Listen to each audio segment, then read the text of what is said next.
أعوذ بالله من الشيطان الرجيم بسم الله الرحمن الرحيم قال رب اغفر لي ولأخي وأدخلنا في رحمتك وأنت أرحم الراحمين صدق الله العظيم. இந்த உலகை படைத்து பரிபாலித்துக் கொண்டிருக்கும் ரப்புல் ஆலமீன் அல்லாஹ்வுக்கே புகழ் அனைத்தும்.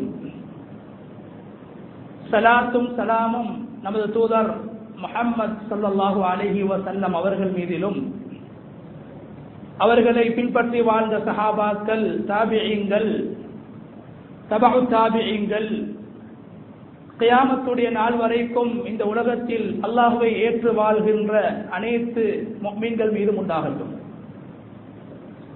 அன்பின் இஸ்லாமிய சகோதரர்களே, இந்த உலகத்தில் வாழும்போது எல்லா நிலைகளிலும் அல்லாஹ் ஒருவனை பயந்து தக்வா செய்து வாழுமாறு முதலில் எனக்கும் அப்பால் உங்களுக்கும் வசியத் செய்து கொள்கின்றேன். கண்ணியமான சகோதரர்களே, இந்த உலகத்தில் மனிதன் வாழும்போது அந்த மனிதன் குடும்பத்தோடு, சமூகத்தோடு, மனிதர்களோடு சேர்ந்து வாழக்கூடியவனாக அல்லாஹு தஆலா அவனை ஆக்கி, அந்த மனிதன் இந்த உலகத்தில் வாழ்வதற்கு உதவியாக அவனுக்கு அல்லாஹு தஆலா மனைவிமார்கள், பிள்ளைகள், சகோதரர்கள், உறவுக்காரர்களை அல்லாஹு தஆலா இந்த உலகத்தில் ஏற்பாடு செய்து வைத்திருக்கிறான். கண்ணியமான சகோதரர்களே, மனைவி என்பது ஒரு மனிதனுடைய தெரிவாக இருக்கிறது. யாரை திருமணம் செய்ய வேண்டும், ஒரு சாலிஹான மனைவி எவ்வாறு இருக்க வேண்டும் என்பதை இஸ்லாம் அழகாக நமக்கு சொல்லி மனைவியை நாங்கள் தெரிவு செய்கிறோம். ஆனால் பெற்றோரை எங்களால் தெரிவு செய்ய முடியாது. அல்லாஹ் இந்த பெற்றோர்களுக்கு இவர்களை குழந்தையாக, பிள்ளைகளாக கொடுக்க வேண்டும் என்று அல்லாஹ் நாடி அந்த பெற்றோருக்கு குழந்தை பாக்கியத்தை கொடுக்கின்றான். மனைவியை தெரிவு செய்வதை போன்று பெற்றோர்களை தெரிவு செய்ய முடியாது.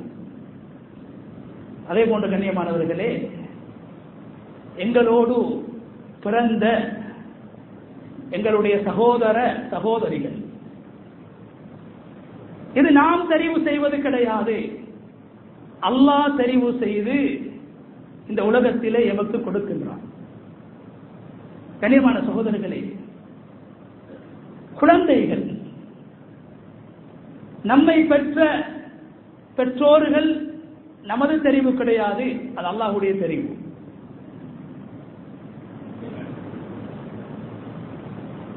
நாம் பெற்றெடுக்கின்ற பிள்ளைகள் அல்லாஹ் நமக்கு தருகிறான்.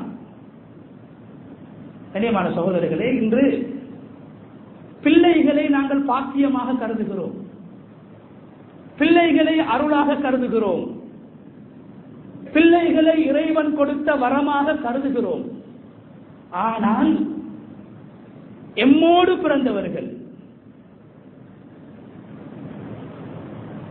எங்களுடைய சகோதர சகோதரிகள், இவர்களை ஒரு வரமாக, இவர்களை ஒரு பாக்கியமாக, இவர்களை ஒரு அருளாக குர்ஆன் பேசுகிறது. ஆனால் நாம் பார்ப்பது கிடையாது. கண்ணியமான சகோதரர்களே, நாம் எங்களுடைய மனைவியை விடவும் மிகவும் தூரமாக பெற்றோரை மதிக்கின்ற நாம்,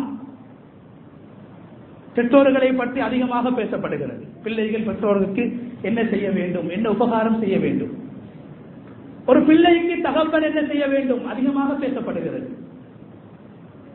கண்ணியமான சகோதரர்களே, ஒரு சகோதரனாகிய நான் எனது சகோதரனுக்கு, எனது சகோதரிக்கு என்ன செய்ய வேண்டும், அவர்களோடு எவ்வாறு பழக வேண்டும், உறவுகளை வளர்த்துக் கொள்ள வேண்டும் என்பதை நாங்கள் பேசுவது மிக குறைவாகத்தான் இருக்கிறது. ஏன்? எங்களுடைய காணி பிரச்சனை, எங்களுடைய வீட்டு பிரச்சனை, எங்களுடைய வியாபார பிரச்சனை, சகோதரர்மார்களை பிரிச்சு வச்சிருக்குது. சகோதரிமார்களை பிரித்து வச்சிருக்குது. நான் தெரிவு செய்த மனைவி அல்லாஹ் எனக்கு தெரிவு செய்து தந்த சகோதரர்களோடு உறவு வைத்துக் கொள்வதை விரும்புவது கிடையாது. அவர்களுக்கு உதவுவதை விரும்புவது கிடையாது. அவர்களுடைய நலவுகளை விசாரிப்பதை விரும்புவது கிடையாது.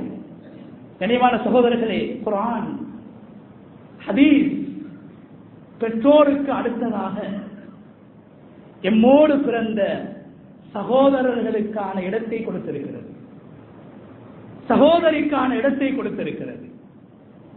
ரசூலுல்லாஹி ஸல்லல்லாஹு அலைஹி வஸல்லம் அவர்களிடத்தில் ஒரு நபித்தோழர் வந்து கேட்கிறார், யா ரசூலல்லாஹ், மன் அபர், நான் யாரோடு சேர்ந்து வாழ வேண்டும், நான் யாருக்கு உபகாரம் செய்ய வேண்டும்?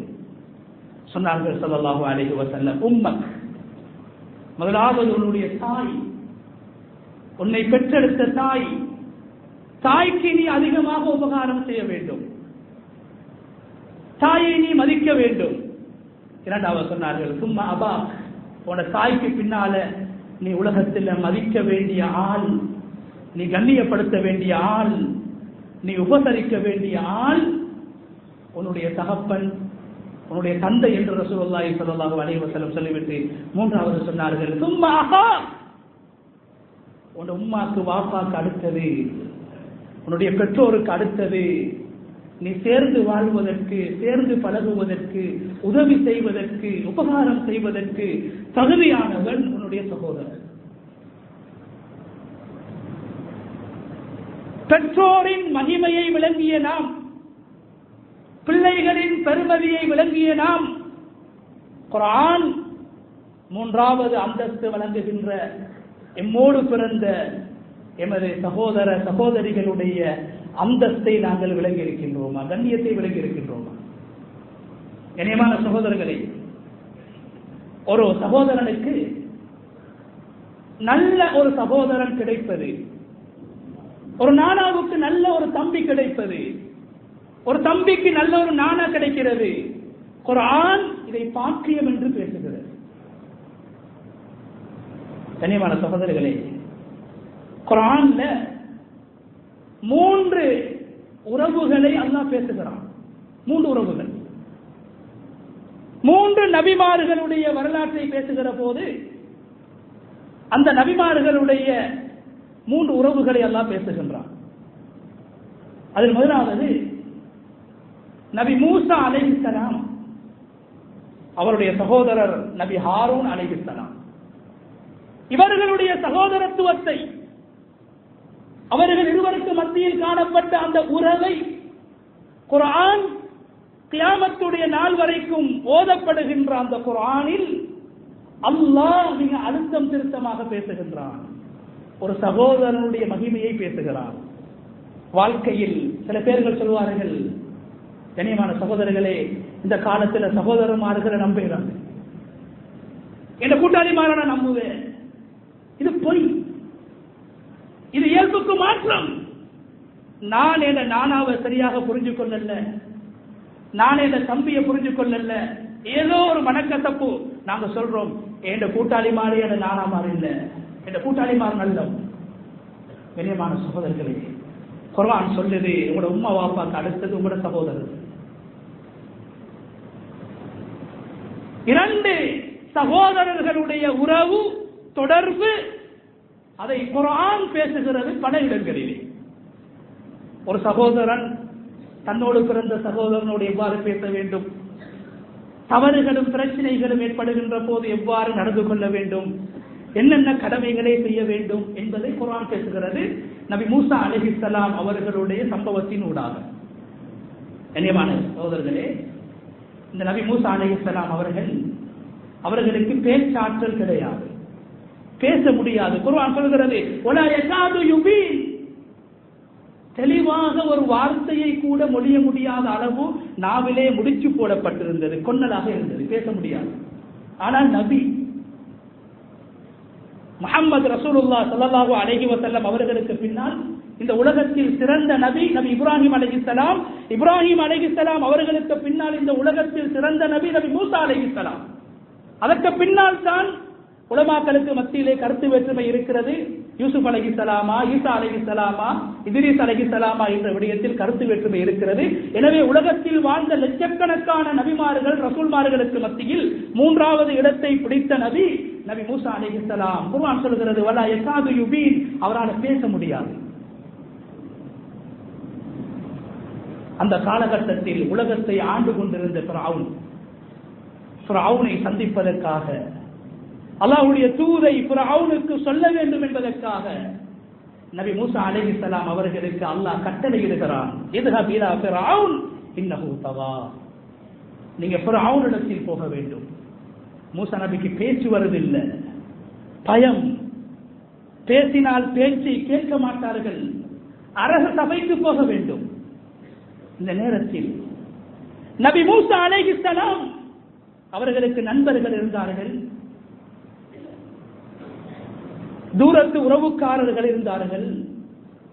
அப்படி இருந்தும் நபி மூசா அலைஹிஸ்ஸலாம் அவர்கள் அல்லாஹ்விடத்தில் கேட்டது, இஜஅல்னி வஸீரம் மின் அஹ்லி ஹாரூன அஹி, யா அல்லாஹ் என் குடும்பத்தில் இருந்து என்னுடைய சகோதரன் ஹாரூன எனக்கு உதவியாக நீ தர வேண்டும். சுப்ஹானல்லாஹ். ஆத்திரத்துல, அவசரத்துல, கஷ்டத்துல உதவி செய்யறது முதலாவது சகோதரர்கள் தான்.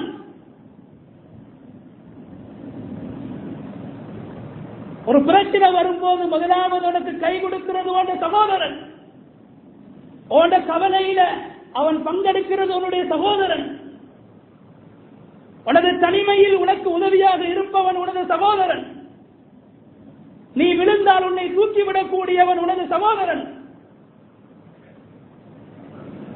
நீ ஒதுக்கப்பட்டால் உன்னோடு சேரக்கூடியவன் உனது சகோதரன் என்பதை குர்ஆன் சொல்கிறது. நபி மூசா அலைஹிஸ்ஸலாம் அங்கு தெரிவு செய்தது தன்னுடைய தம்பி ஹாரூன் என்ற சகோதரனை. ஹாரூன் அஹி, ஏண்ட சகோதரன் ஹாரூன், அவரை நீ எனக்கு உதவியாக தாயா அல்லாஹ்.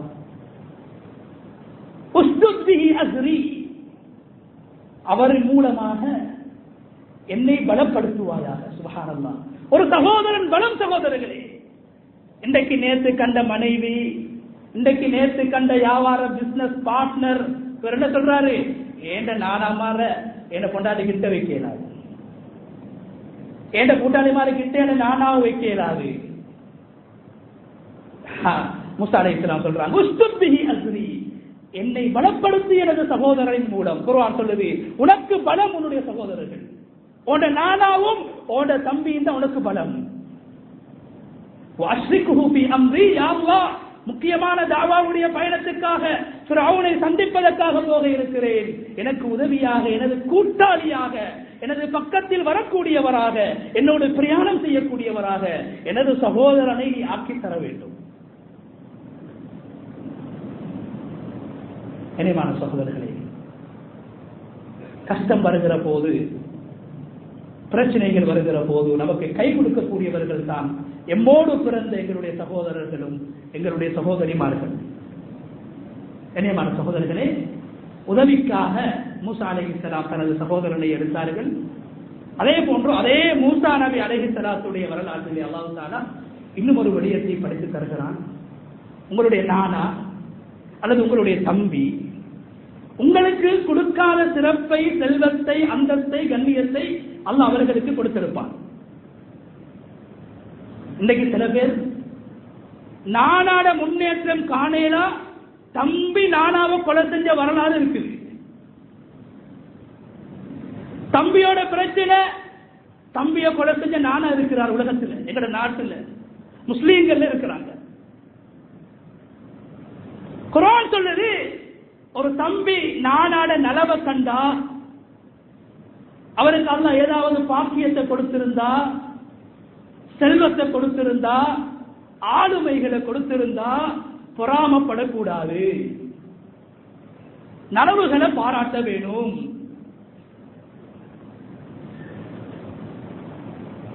மூசா நபி அல்லாஹ் சொல்றாங்க, யா அல்லாஹ் என்ற சகோதரன் ஹாரூனை நீ எனக்கு உதவியாக தர வேண்டும். என்ன காரணம்? என்ன காரணம்?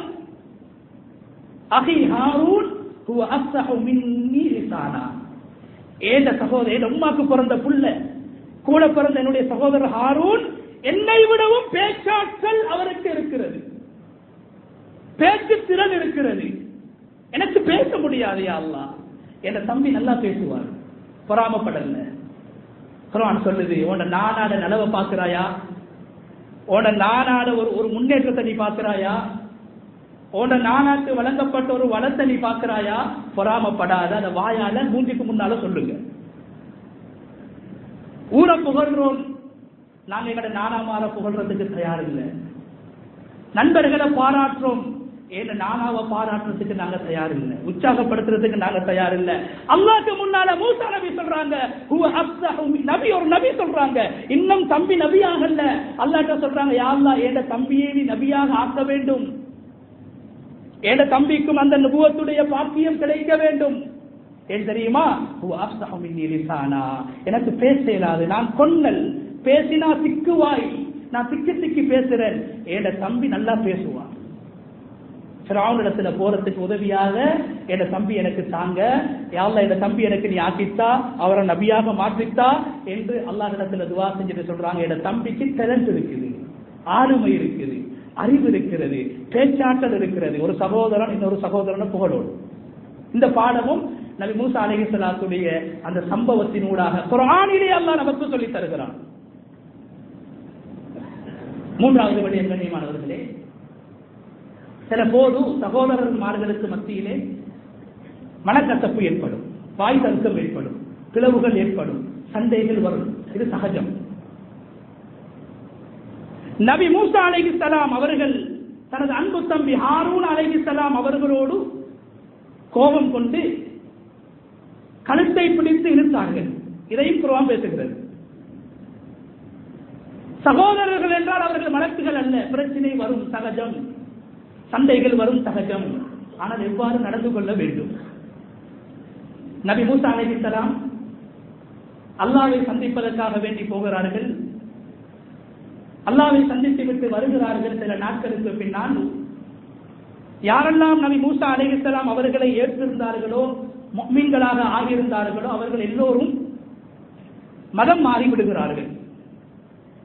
அல்லாஹ்வை சந்திப்பதற்காக சென்ற மூசா நபி அலைஹிஸ்ஸலாம் அவர்கள் திரும்பி வருகிற போது அந்த சமூகம் மதம் மாறி விடுகிறார்கள். மூசா நபி அலைஹிஸ்ஸலாம் அவர்களுக்கு கோபம் ஏற்படுகிறது. ரஜஅ மூசா இலா கௌமிஹி கத்பான அஸிஃபா.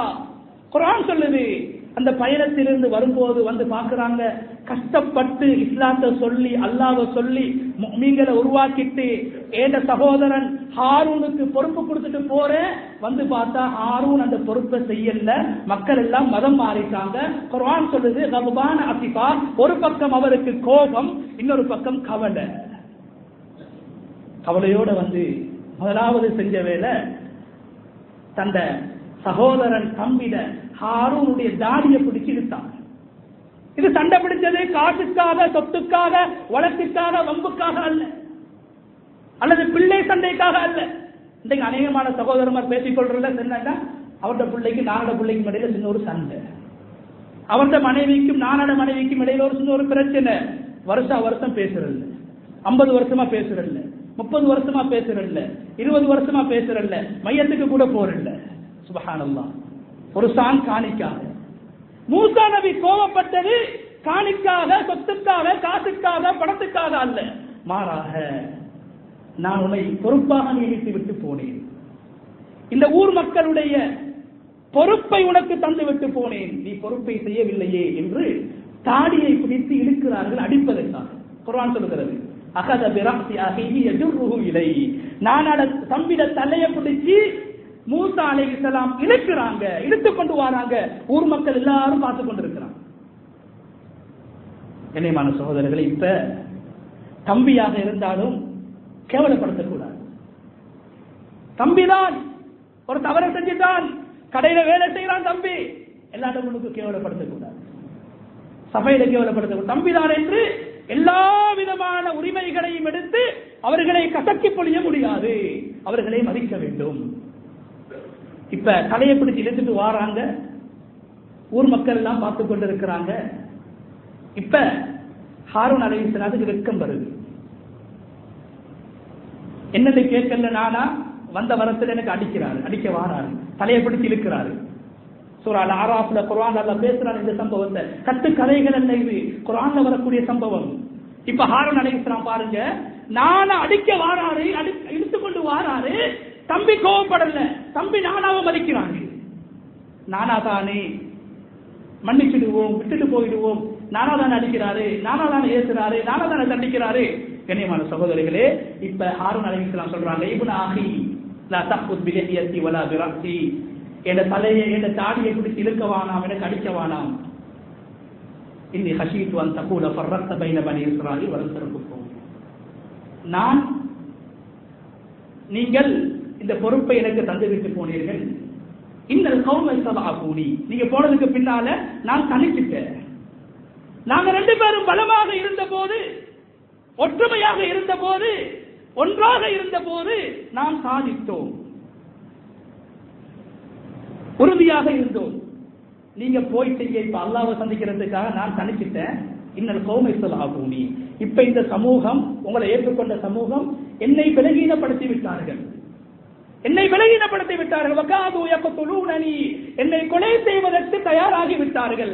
அந்த பயத்தினால் தான் அவர்கள் மதம் மாறியதை நான் பொறுப்பெடுக்கவில்லை, கணக்கெடுக்காமல் இருந்தேன், என்னை கொண்டு விடுவார்கள் என்ற அச்சத்தினால்.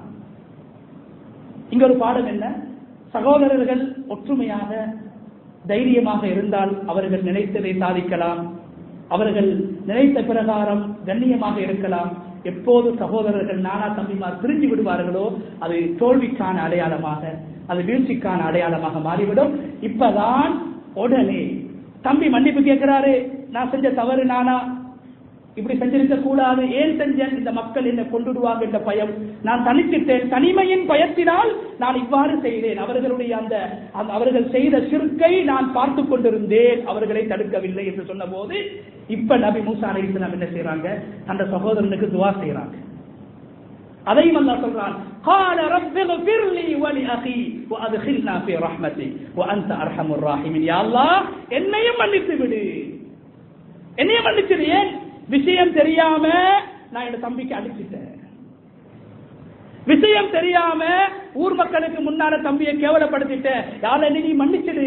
இதிலிருந்து உலமாக்கள் எழுதுறாங்க, நீங்க தம்பியாக இருந்தாலும் நானாவாக இருந்தாலும் அவங்களை கேவலப்படுத்துறது, அவங்களை இழிவுபடுத்துறது, அவங்களுக்கு அடிக்கிறது பாவம்.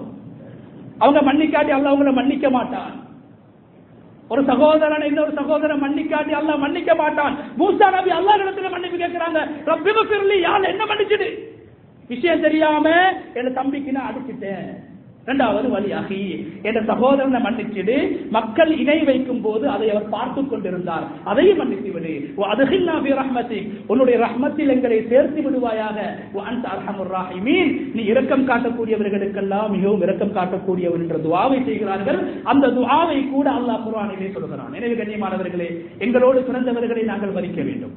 எங்களை பெற்றவர்களை மாத்திரமல்ல, நாம் தெரிவு செய்த மனைவிகளை மாத்திரமல்ல, நாம் பெற்றெடுத்த பிள்ளைகளை மாத்திரமல்ல, நம்மோடு பிறந்த உறவுக்காரர்களை நாங்கள் மதிக்க வேண்டும்.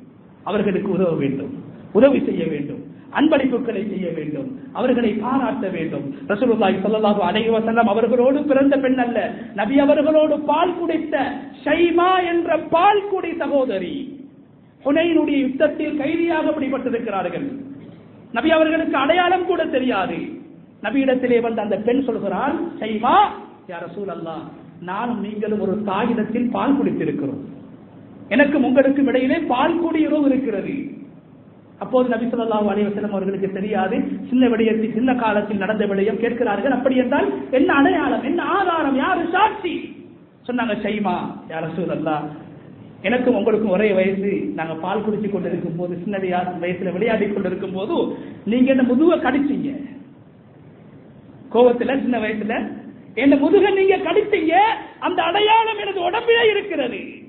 ரசூலுல்லாஹி ஸல்லல்லாஹு அலைஹி வஸல்லம் அவர்களுக்கு ஞாபகம் வருகிறதா, பல வருடங்களுக்கு முன்னால் நான் சிறுவனாக இருந்த போது நீ என்னிடத்தில் பால் குடித்து என்னோடு சேர்ந்து பால் குடித்த சகோதரி அல்லவா என்று சொல்லி தன்னுடைய முபாரக்கான விரிப்பை விரித்து அங்கு அந்த தாயை அமர வைத்து சொன்னார்கள் ரசூலுல்லாஹி ஸல்லல்லாஹு அலைஹி வஸல்லம். அவர் அந்த பெண் ஒரு முஷ்ரிக்கான பெண்ணாக, காஃபிரான பெண்ணாக இருக்கிறார்கள். சொன்னார்கள் ரசூலுல்லாஹி ஸல்லல்லாஹு அலைஹி வஸல்லம், நீங்கள் கைதியாக அப்படிப்பட்டு இருக்கிறீர்கள், விரும்பினால் இஸ்லாத்தை ஏற்றுக்கொண்டு எங்களோடு கண்ணியமாக வாழலாம், சஹாபாக்களோடு சேர்ந்து வாழலாம், விரும்பினால் உங்களை நான் விடுதலை செய்து அனுப்பிவிடுகிறேன். அப்போது அந்த சகோதரி, நபியுடைய பால்குடி சகோதரி சொல்கிறாள், யா ரசூலல்லாஹ், நான் இஸ்லாத்தை ஏற்றுக்கொள்ள விரும்பல, இப்போதைக்கு என்ன நீங்க வீட்டுக்கு அனுப்பிடுங்க, விடுதலை செய்யுங்க. ரசூலுல்லாஹி ஸல்லல்லாஹு அலைஹி வஸல்லம் அவர்கள் என்னோடு பால் குடித்த தாய் என்ற அந்த சகோதரி என்ற அடிப்படையிலே ரசூலுல்லாஹி ஸல்லல்லாஹு அலைஹி வஸல்லம் அந்த தாயை மன்னித்தார்கள், விடுதலை செய்தார்கள். அந்த பெண் போகிற போது அந்த பெண்ணுக்கு ஒரு ஆண் அடிமையையும் பெண் அடிமையையும் அன்பளிப்பாக கொடுத்து கண்ணியப்படுத்தி மதித்து ரசூலுல்லாஹி ஸல்லல்லாஹு அலைஹி வஸல்லம் அவர்கள் அந்த தாயை அனுப்பி வைத்தார். எனவே சகோதரமார்களுடைய நடவுகளை கண்டால் அதை பாராட்டுவோம், தவறுகளை கண்டால் அதை நாங்கள் முறையாக திருத்துவோம், அன்பளிப்புகளை கொடுப்போம், கஷ்டப்படுகின்ற போது உதவி செய்வோம். சில போது என்னுடைய சகோதரர்கள் வறுமையோடு இருந்தால் எங்களுடைய ஜகாத்துடைய ஒரு பங்கை கூட சகோதரர்களுக்கும் சகோதரிகளுக்கும் கொடுக்கலாம் என்பதை இஸ்லாம் நமக்கு தெளிவாக சொல்லியிருக்கிறது. எனவே உதவி செய்வோம், ஒத்துழைப்பாக இருப்போம், ஒற்றுமையாக இருப்போம். பெற்றோரை மதிப்பதை போன்று, பிள்ளைகளை மதிப்பதை போன்று, மனைவியை மதிப்பதை போன்று சகோதரர்களை சகோதரிகளை மதிக்கக்கூடியவர்களாக நாங்கள் மாறுவோம். நிச்சயமாக எங்களுடைய வாழ்க்கையில் வரக்கத்தையும் ஹைராத்துகளையும் அல்லாஹு தஆலா உண்டு பண்ணுவான். வல்லநாயன் அல்லாஹு தஆலா இந்த உலகத்திலே வாழ்கிற போது சகோதரத்துவத்தோடு சகோதரர்மார்களை மதித்து அவர்களுக்கு உதவி செய்து அவர்களுக்கு உதவி செய்யக்கூடியவர்களாக, அவர்களை பாராட்டக்கூடியவர்களாக, தவறுகளை மன்னித்து சேர்ந்து மன்னிப்பு கேட்டு வாழக்கூடியவர்களாக நம் அனைவரையும் அல்லாஹு தஆலா ஆக்கிடுவானாக. யாதனுடைய பாவங்களை மன்னிப்பாயாக, யாதனுடைய மாதாபிதாக்களுடைய பாவங்களை மன்னிப்பாயாக. ஈமானோடு வாழ்ந்து ஈமானுக்காக உழைத்து ஈமானோடு இந்த உலகத்தை விட்டு பிரிகிற சந்தர்ப்பத்தை நம் அனைவருக்கும் ஏற்படுத்தி தருவாயாக. வஆகிரு தஅவானா அல்ஹம்துலில்லாஹி ரப்பில் ஆலமீன்.